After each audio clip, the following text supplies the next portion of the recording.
السلام علیکم پیارے دوستو، آج ہم علامہ سر ڈاکٹر محمد اقبال کی شخصیت کے اوپر روشنی ڈالنے کے لیے قسط نمبر 4 کے ساتھ حاضر ہیں۔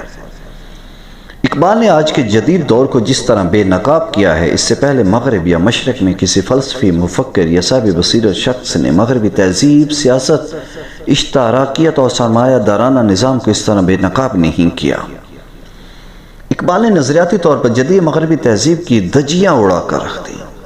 اقبال نے جدید بینکاری نظام، جدید سرمایہ دارانہ نظام کے جن کی بنیاد سود اور ربا پر ہے، پر بھی کاری ضرب لگائی۔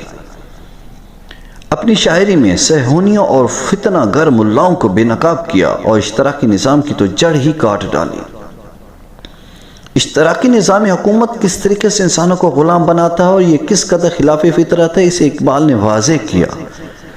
اس کے مقابل انہوں نے یہ ثابت کیا کہ انسانیت کی فلاح صرف اور صرف نظام شریعت میں ہے۔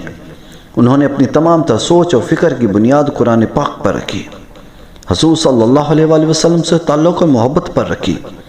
اقبال جیسے مفکر و فلسفی کو دنیا کے لیے رد کرنا بھی آسان نہیں، کیونکہ اس مرد درویش کا ڈنکا مشرق و مغرب میں بجتا ہے۔ عالمی استعماری صہیونیوں کی ایک سوچ ہے، وہ کہتے ہیں کہ ہمیں کروڑوں کی آبادی اور لاکھوں کی فوج سے کوئی خطرہ نہیں ہے، لیکن ہمیں خطرہ ہے تو ایک ایسے مفکر دانشور سے کہ جو مردہ قوم زندگی کی نئی روح پھونک دے، لوگوں کو آزادی کی نئی سوچ و فکر دے اور ہمارے پورے نظام کو بے نقاب کر دے۔ ہم ایسے کسی شخص کو باقی نہیں رہنے دیں گے۔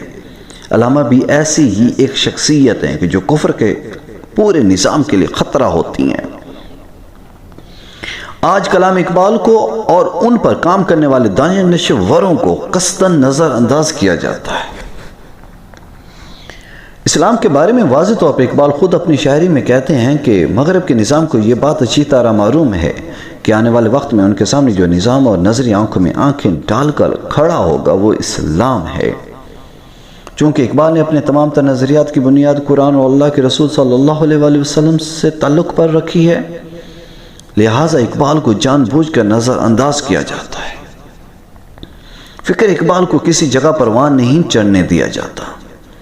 ان کی صرف وہ نظمیں کہ جو بے ضرر سی لگتی ہیں، مثلا لب پہ آتی ہے دعا بن کے تمنا میری، یا پہاڑ اور گلہری اور جگنو اور بلبل وغیرہ تو بچوں کو پڑھائی جاتی ہیں، لیکن ان کی وہ شاعری، ان کے وہ پیغامات، ان کی کتاب ریکنسٹرکشنز آف ریلیجیس تھاٹ ان اسلام، ان کا وہ فلسفہ کہ جو دنیا میں انقلاب برپا کرتا ہے، اشتراکی اور سرمایہ دارانہ نظاموں کے خلاف اعلانی جنگ کرتا ہے، جو مسلمانوں کو حوصلہ اور امید دیتا ہے، ان کو شاہین بناتا ہے، اپنے پیروں پر کھڑا کرتا ہے، انہیں خودداری، عزت اور وقار کا درس دیتا ہے، کو یوں غائب کر دیا گیا ہے کہ جیسے وہ تھا ہی نہیں۔ ہمارا اولین مقصد ہے کہ ہم اقبال اور ان کے کلام کو پھر سے زندہ کریں اور اسے اپنی نوجوان نسل کے سامنے ایک عملی پیغام کے طور پر پیش کریں۔